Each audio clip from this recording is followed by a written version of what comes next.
Benvenute colleghe e benvenuti colleghi a OPPV Academy, il podcast ufficiale dell'Ordine delle Psicologhe e degli Psicologi del Veneto, un nuovo canale dedicato interamente alla nostra formazione continua e all'aggiornamento professionale nei numerosi ambiti della psicologia.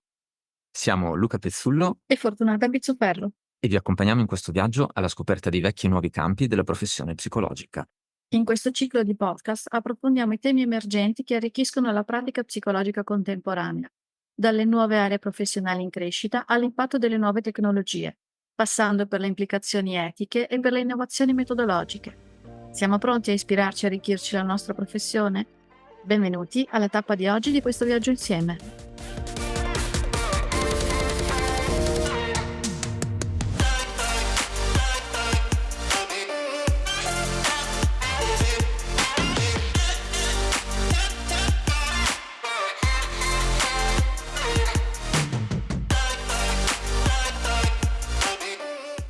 Benvenuti a tutte e tutti, sono Luca Pezzullo. Oggi con me per questo episodio di OPPV Academy abbiamo l'onore e il piacere di avere la professoressa Maia Ro dell'Università degli Studi di Padova.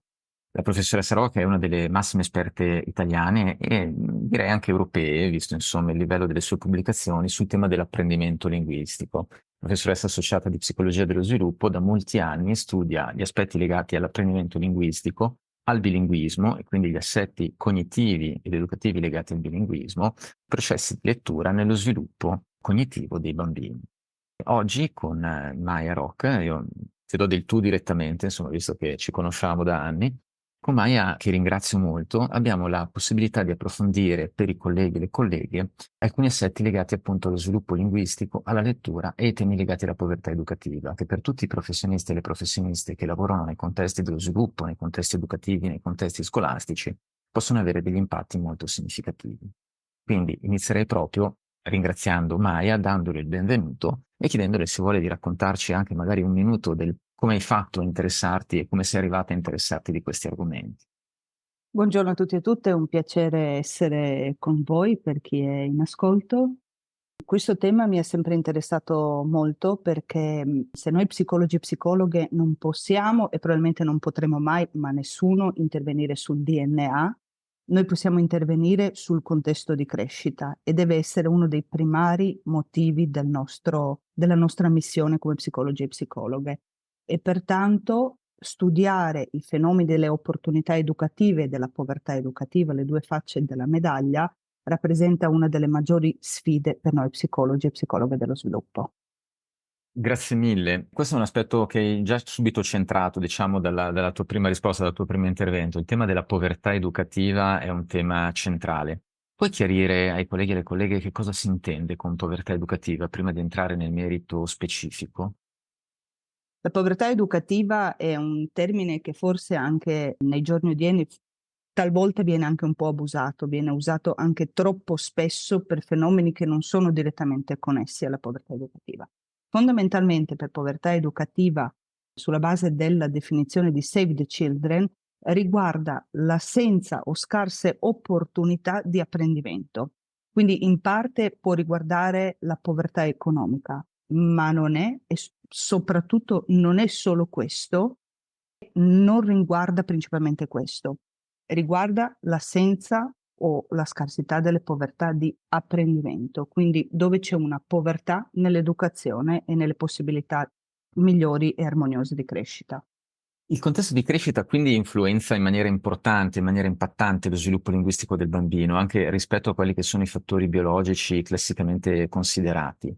E quali sono questi elementi che impattano maggiormente, che hanno impatti più significativi su questo processo?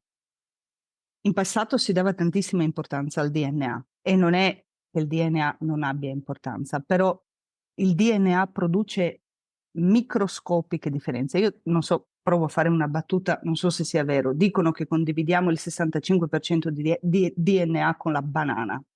Quindi se ne condividiamo il 65% con una banana, potete immaginare quanto siamo simili tra noi individui quando nasciamo. Invece, tutte le differenze individuali che ci sono nella nostra crescita, nel nostro sviluppo linguistico, sono necessariamente e inevitabilmente quindi determinate dal contesto e dalle possibilità che ci vengono fornite.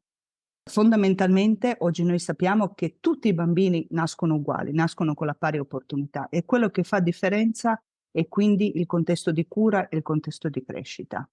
E in questo ci sono tantissimi elementi importanti che esulano dal linguaggio. Possiamo parlare di nutrizione, di cura, di attaccamento, di amore.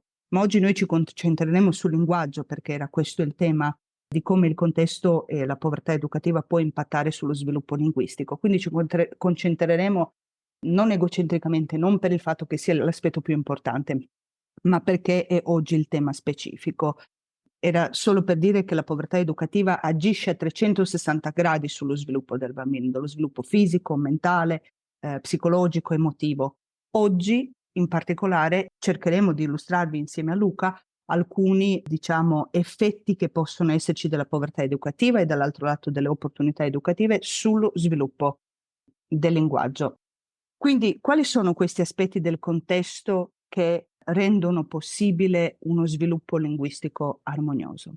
Intanto il bambino per acquisire il linguaggio ha bisogno di un input linguistico, acquisisce il linguaggio sulla base di quello che viene fornito dall'esterno.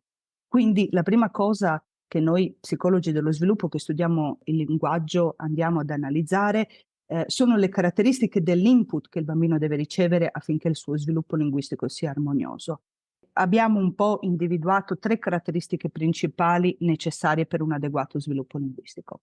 Innanzitutto la quantità di input. Il bambino ha bisogno di tempo e di una certa quantità di input linguistico affinché sia possibile lo sviluppo linguistico. Quindi il bambino ha tutto già dentro di sé. Il linguaggio è dettato da un meccanismo geneticamente predeterminato, ma come si svilupperà dipende dall'input che viene fornito. E affinché lo sviluppo linguistico sia possibile, affinché questi meccanismi predeterminati vengano attivati, l'ambiente deve essere supportivo, innanzitutto nella quantità di esposizione. Quindi, quando si dice bisogna parlare tanto ai bambini, è proprio vero. Inoltre, questo input linguistico deve essere corretto, linguisticamente corretto, quindi deve possedere il lessico, la grammatica, le espressioni corrette della lingua a cui ci si rivolge al bambino o alla bambina. Questo per quale motivo? Perché oggi noi sappiamo che uno dei meccanismi principali di acquisizione del linguaggio è rappresentato dai cosiddetti meccanismi di statistical learning o apprendimento statistico. Meccanismi attraverso i quali il bambino o la bambina dall'input riesce a individuare delle regolarità nel parlato e sulla base di queste fa inferenze, generalizza e le applica ad altre cose simili. Per cui al bambino è sufficiente sentire 2 o 3 volte un aggettivo e poi la terza volta che sente un aggettivo applica la stessa regola che ha applicato precedentemente. Per questo motivo, se l'input linguistico è povero e poco, non riesce a fare sufficienti ipotesi statistiche, sufficienti generalizzazioni. Inoltre, se è scorretto, il bambino non riesce ad applicare correttamente tutte le regole e continua a fare errori nel linguaggio. Ma la quantità di input e la correttezza non sono fattori sufficienti per l'acquisizione del linguaggio. Il contesto deve essere ricco e stimolante. Oggi noi sappiamo che input passivi, come ad esempio ascoltare un audiolibro o guardare solo cartoni animati, guardare solo dispositivi digitali, non determinano lo sviluppo linguistico. Nessun tipo di apprendimento. Per quale motivo? Perché noi oggi sappiamo che l'apprendimento avviene per scoperta in modo attivo. Il bambino ha bisogno di continui feedback, di verifiche di queste ipotesi che fa sulla base dell'input e pertanto deve essere parte attiva del proprio apprendimento. Se ciò non c'è, l'apprendimento è rallentato, lento e scarso. Quindi se un bambino guarda un cartone animato può approfondire qualcosa che sa già, ma non imparerà mai cose nuove.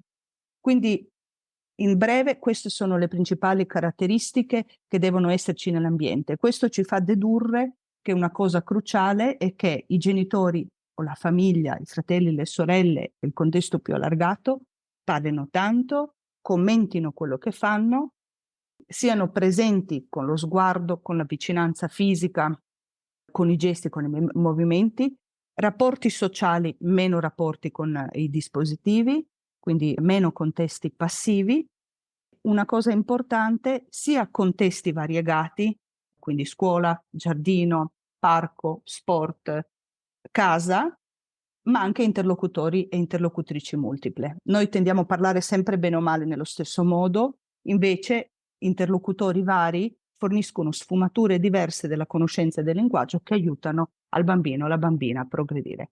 Tra parentesi, questo è il motivo per cui nell'epoca del Covid c'è stato un boom, un incremento sproporzionato di ritardi e di difficoltà linguistiche, proprio per questa ridotta quantità di varietà di interlocutori, interlocutrici e di contesti in cui il linguaggio poteva essere applicato. Questo è un aspetto molto interessante della riduzione della diversificazione di interlocutori e di come questo vada a impattare, magari emerga dopo mesi o anni l'effetto che si è venuto a creare.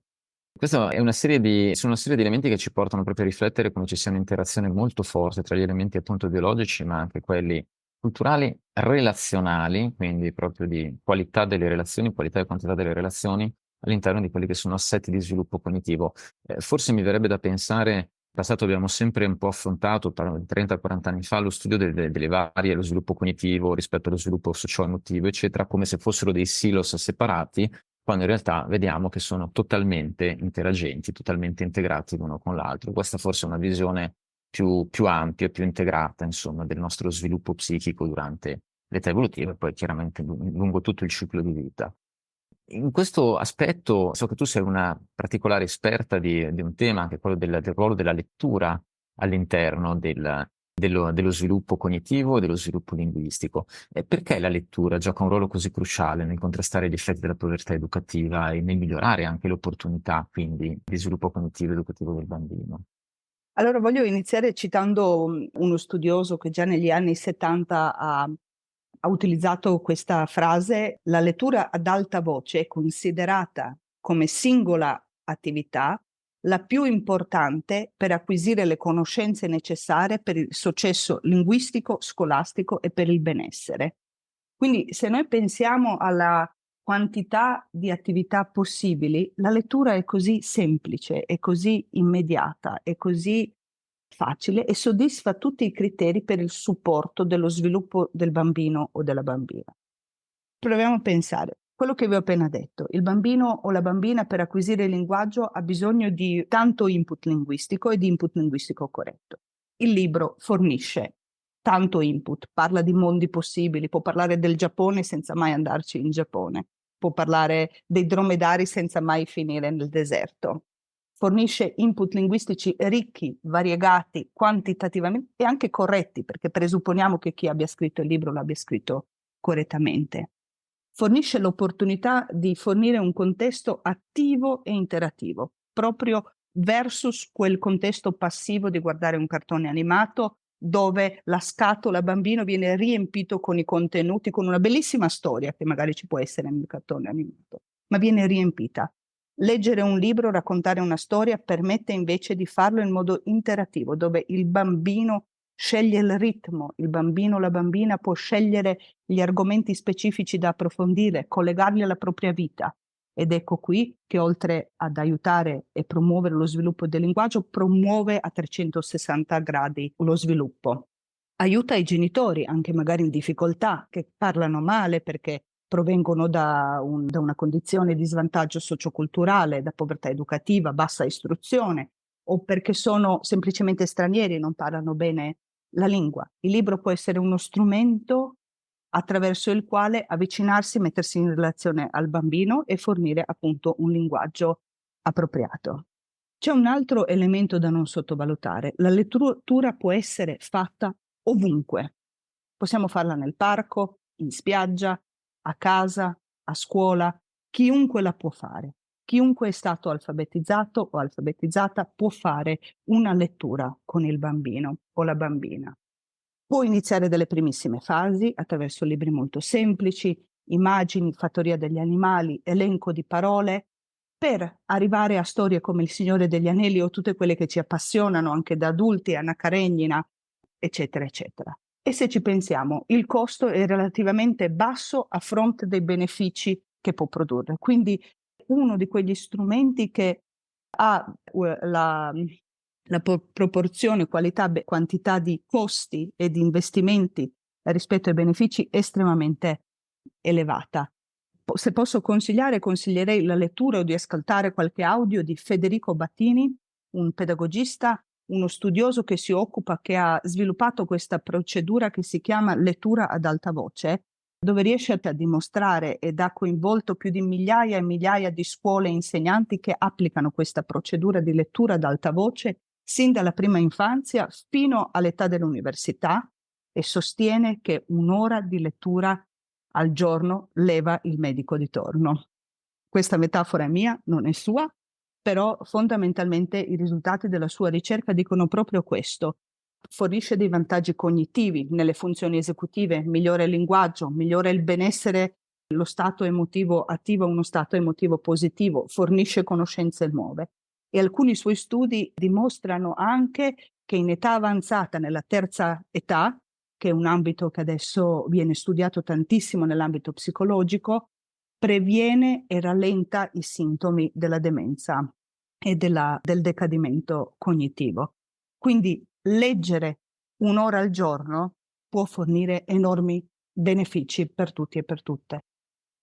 Grazie mille, credo che tu abbia fatto veramente una presentazione molto efficace rispetto a questa dimensione, questa riflessione sul beneficio, anche qui life cycle, cioè proprio in tutto il ciclo di vita di questo aspetto di lettura, che prima si inizia, forse può diventare anche una dimensione collettiva all'interno delle dinamiche familiari, all'interno della dinamica di gioco, di interazione col bambino o la bambina nelle prime fasi di vita. Rispetto a questo, come si può incoraggiare la pratica della lettura nelle famiglie? Perché in molti casi comunque si fatica ancora, e soprattutto negli ultimi anni, poi insomma da padre di adolescente abbiamo cercato di far leggere in molti modi davanti alle seduzioni del video, dei tablet, delle diffusioni, eccetera, e ho visto molte altre famiglie faticare su questo. In che modo possiamo dare qualche suggerimento utile ai professionisti che cercano di aiutare le famiglie a leggere di più e inserire queste prassi nella quotidianità? Voglio solo sottolineare una cosa. Il digitale, la TV, i video funzionano e possono avere gli stessi effetti o similari effetti positivi della lettura se vengono fatti insieme. È quelli insieme che fa la differenza. Quindi creare un contesto di apprendimento attivo. Gli studi dimostrano diverse fasce di età, che quindi anche i libri digitali, i libri di lettura multimediali, cartoni animati, funzionano tutti se c'è la dimensione sociale e interattiva, se c'è un feedback e un'interazione. Quindi questo può essere una parte della risposta alla domanda.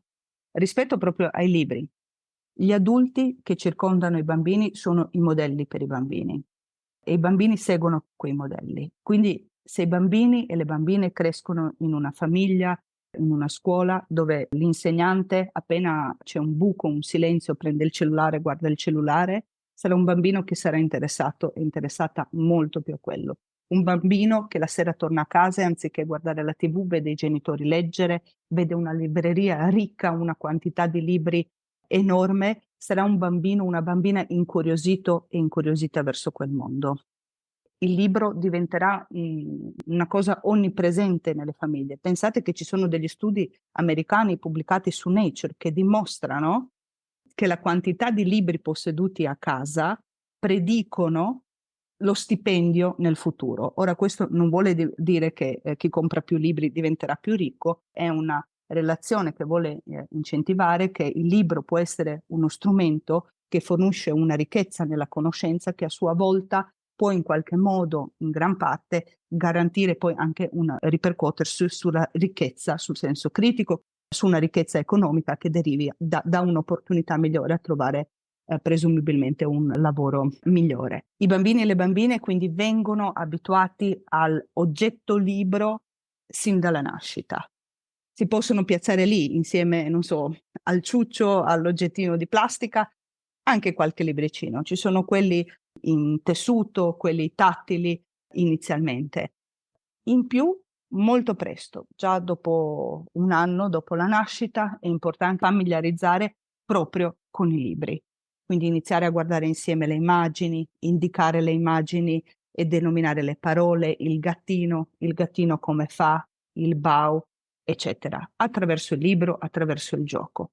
Già a 2 anni, quando è un momento linguisticamente estremamente rilevante, perché c'è la cosiddetta esplosione del vocabolario, dove il bambino accelera la sua capacità nell'acquisire le parole, quindi ne acquisisce fino a 9-10 ogni 2-3 giorni, un momento dove devono iniziare a essere presenti in casa libri con tante immagini, quelli a tema semantico, diciamo, vincolato, ad esempio fattoria degli animali con tutti gli animali, supermercato con 10.000 immagini, picnic con tutto quello che succede nel picnic, dove i bambini hanno bisogno di elenchi, elenchi, elenchi. Tra 2 anni e mezzo e 3 anni i bambini già diventano interessati, sono estremamente interessati nelle sequenze, nelle semplici sequenze. Vi do un esempio antico, però spiega molto bene. La pimpa. La pimpa dorme, la pimpa si alza, uno script quotidiano molto semplice, tradotto in cartone animato, è la Peppa Pig, con anche tutte le sue relazioni, che un po' rispecchia le classiche, le tradizionali script, che sono esigenze che il bambino ha sulla base della sua fase dello sviluppo, che è più o meno tra i 2 e i 3 anni. A partire dai 3 anni i bambini sono già in grado di seguire una breve narrazione con un intreccio, con dei personaggi, con delle relazioni, e poi diventano sempre più complesse. Quindi le buone abitudini vengono sviluppate dalle precocissime fasi. È importante anche creare le condizioni e l'ambiente adatto. E questo significa dare importanza al curare lo spazio e al curare il tempo. La lettura deve assumere un ruolo come c'è il momento della pappa, il momento della nanna, il momento della scuola, deve esserci il momento della lettura. Deve essere quotidiano, deve essere stabile, in un orario prevedibile, in un tempo prevedibile, dove non esiste niente, la TV, il cellulare, il cucinare, niente. Esiste solo il libro e la relazione. Può essere inizialmente 10 minuti. Se iniziate questa pratica molto precocemente, sappiate che già a 3-4 anni diventerà di mezz'ora fino ad arrivare quasi ad un'ora.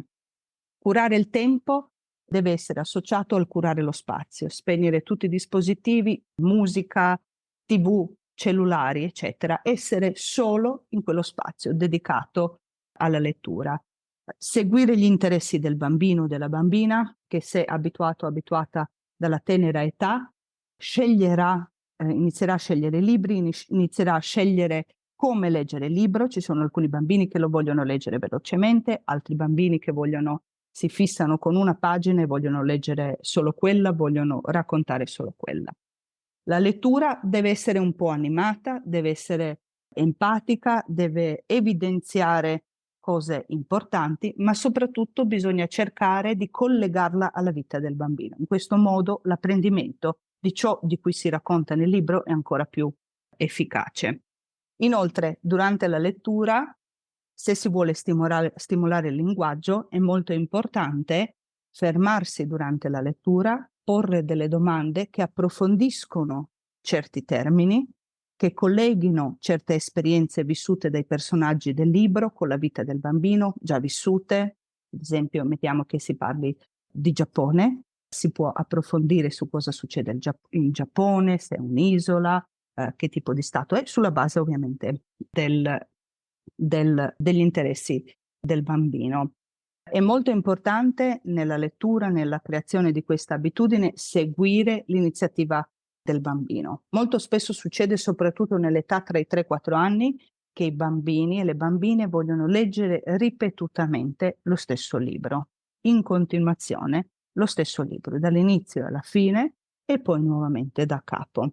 Questo succede per un motivo importante. Il bambino nell'acquisizione del linguaggio ha 2 esigenze parallele. Una è l'espansione del suo linguaggio e quindi i libri fungono da strumento per imparare nuove cose, nuove conoscenze, nuovo linguaggio, nuove parole, e per questo servono quindi nuovi libri e nuovi stimoli. Quando il bambino invece cerca sempre lo stesso libro, quello che in realtà vuole è approfondire, quindi una conoscenza che ha già. In ogni lettura nuova vuole cogliere qualche sfumatura, qualche aspetto nuovo che vuole approfondire. I genitori devono essere pazienti, anche educatrici, educatori, tutti i professionisti devono essere pazienti in questo a secondare questo tipo di richiesta, perché questo approfondimento è una richiesta di migliorare qualitativamente la propria conoscenza, che può riguardare un'emozione, che può riguardare un evento specifico, un obiettivo di un personaggio o qualunque cosa del genere. Però a ogni lettura in realtà per il bambino c'è una novità che gli permette di espandere. Ecco, ci sono studi che indicano che questo tipo di abitudine familiare, una specie di ricetta di antibiotico migliore per garantire o almeno per rendere le basi e le radici per avere poi lettori e lettrici anche in futuro.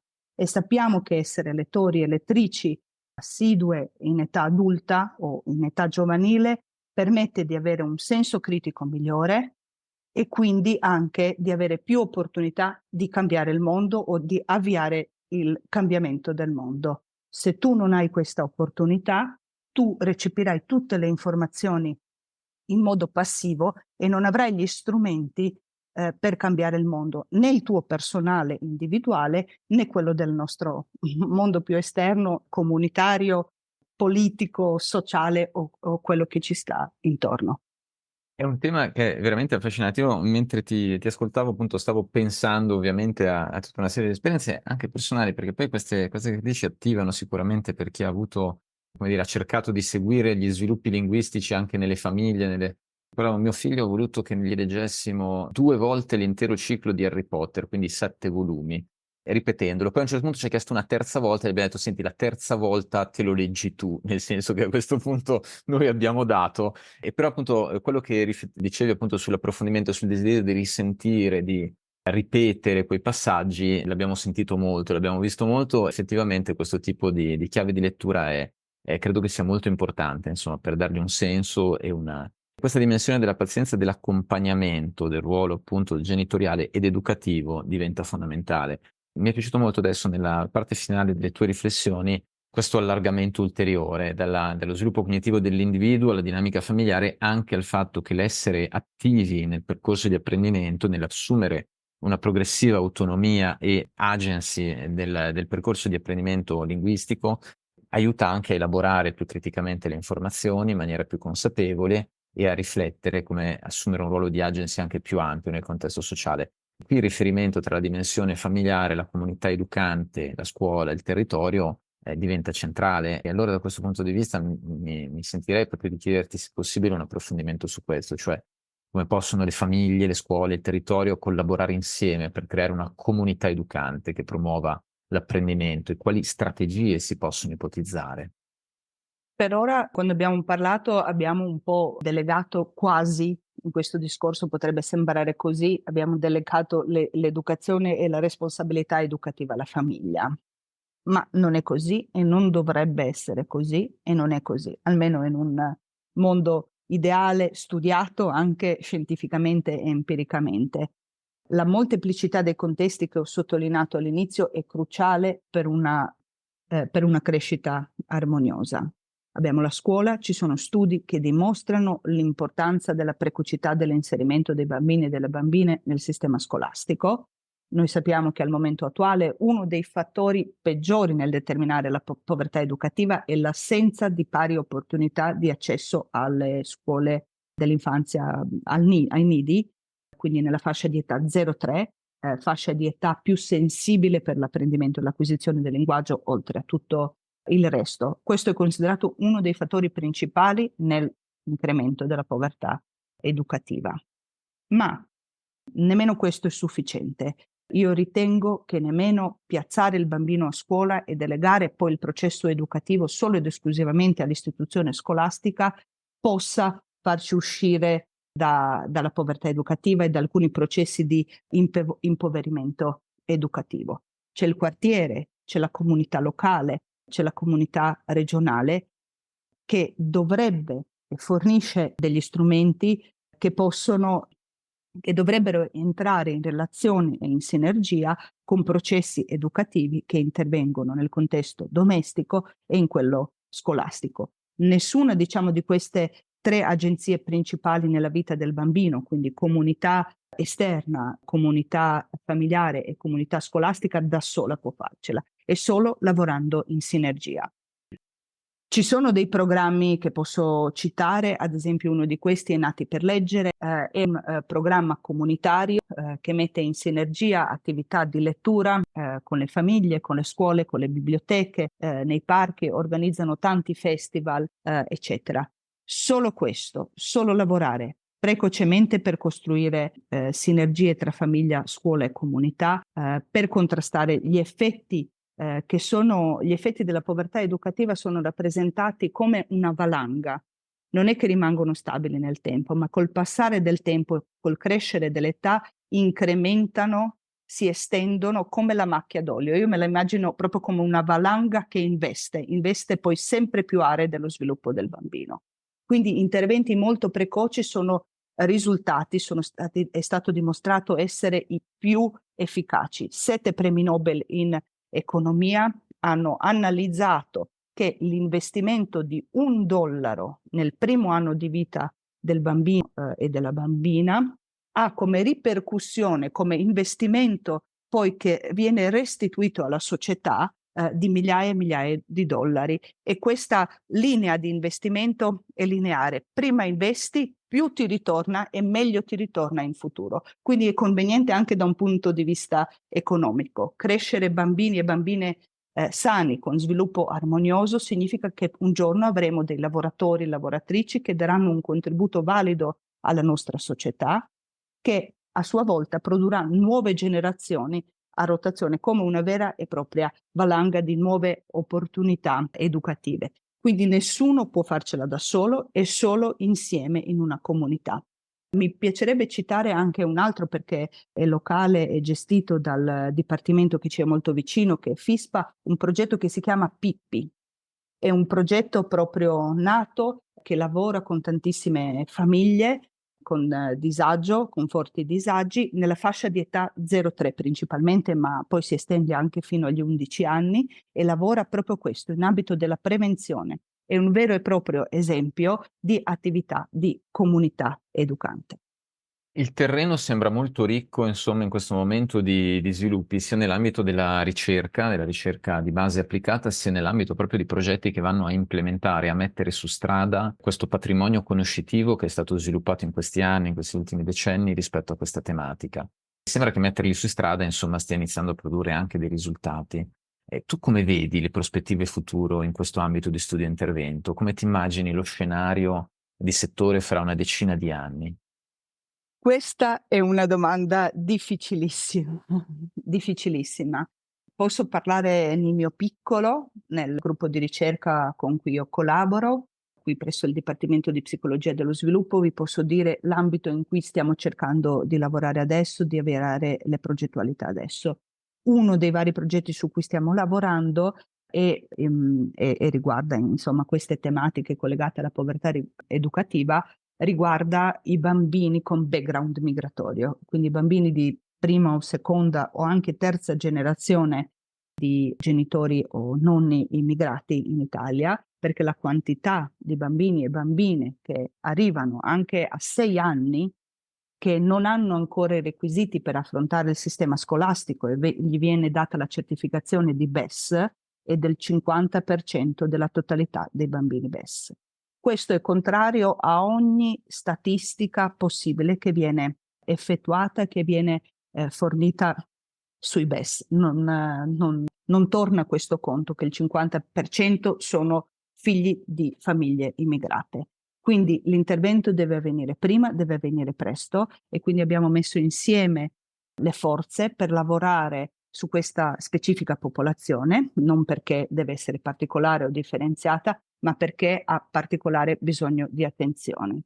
In questo momento stiamo sviluppando sia progetti di ricerca di base, sia di intervento, in cui cerchiamo di sviluppare programmi che possano essere d'aiuto in particolare per questi bambini, per tutti, ma in particolare per questi. Ad esempio, abbiamo modificato il programma sulla lettura dialogica, sulla lettura interattiva, introducendo durante la lettura partecipata anche dei gesti, dei movimenti.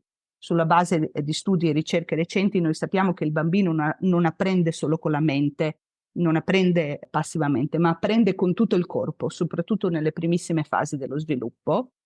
Voi non mi vedete, ma io anche in questo momento sto marcando il linguaggio attraverso una gestualità. Ma al bambino piccolo ci siamo chiesti, i gesti, i movimenti, rappresentazione semantica attraverso la multimodalità, quindi attraverso tutto il corpo, può aiutare a imparare meglio il linguaggio? Quindi stiamo lavorando in questa direzione. Ovviamente questi programmi sono per tutti i bambini, le bambine, per tutte le differenze possibili e la variabilità dei bambini, ma in particolare potrebbero rivelarsi efficaci per i bambini piccoli. Prospettiva dei prossimi 10 anni non sono sicura, però intanto questo piccolo passo stiamo cercando di farlo. Beh, ci hai fatto proprio una rappresentazione a 360 gradi. Da quello che ci hai raccontato, che hai condiviso con noi, si percepisce proprio, mi verrebbe da dire, intanto la fortissima interdisciplinarità di questi studi e di come tutti i vari livelli, il biologico, il cognitivo, l'emotivo, gli assetti educativi, le dinamiche familiari, le dinamiche di contesto sociale siano tutte strettamente intrecciate in questa linea di sviluppo e di come questa linea di sviluppo cognitivo e linguistico abbia delle ricadute a sua volta su tutto quanto in maniera continua e molto intensa. E forse quello che ci hai portato, ci hai rappresentato oggi insieme è stato questo sguardo di complessità che lo psicologo e la psicologa deve avere sui processi che va a gestire, in cui non possiamo permetterci, a maggior ragione in un contesto di questo tipo, in età evolutiva, una visione troppo segmentata, troppo a silos dei processi, perché si tengono tutti insieme in maniera fortemente intrecciata. Allora noi come psicologi, come psicologhe spesso ci autodescriviamo come gli esperti della complessità biopsicosociale. Ecco, credo che questo sia uno dei casi in cui veramente dobbiamo provare ad avere uno sforzo, uno sguardo, un mindset che vada veramente in questa direzione, perché il taglio trasversale che ci è offerto di questi problemi e delle soluzioni a questi problemi veramente ci restituisce una dimensione proprio di complessità dello sviluppo umano che è molto ampia e molto articolata. Maia, io ti ringrazio molto per il tempo che ci hai davvero voluto dedicare rispetto a questi approfondimenti. Avremo probabilmente modo di riprendere alcune di queste tematiche perché appunto sono molto ricche e hanno tutta una serie di ricadute anche sul nostro agire professionale, oltre che sugli interessi educativi e sociali. Io quindi ti ringrazio del tempo passato con noi, ti saluto e ringrazio appunto quindi la professoressa Maia Rock dell'Università degli Studi di Padova che ci ha accompagnato in questo viaggio breve ma molto strutturato all'interno dello sviluppo linguistico e della povertà educativa. Grazie mille, Maia. Grazie a voi per l'invito e alla prossima. Arrivederci a tutti e buon proseguimento alla prossima puntata del OPPV Academy.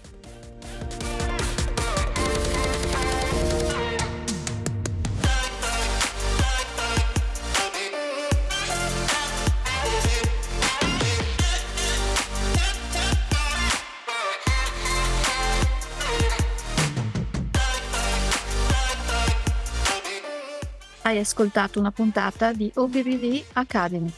È stato un piacere condividere insieme le ultime novità e gli spunti di riflessione sul mondo della psicologia professionale.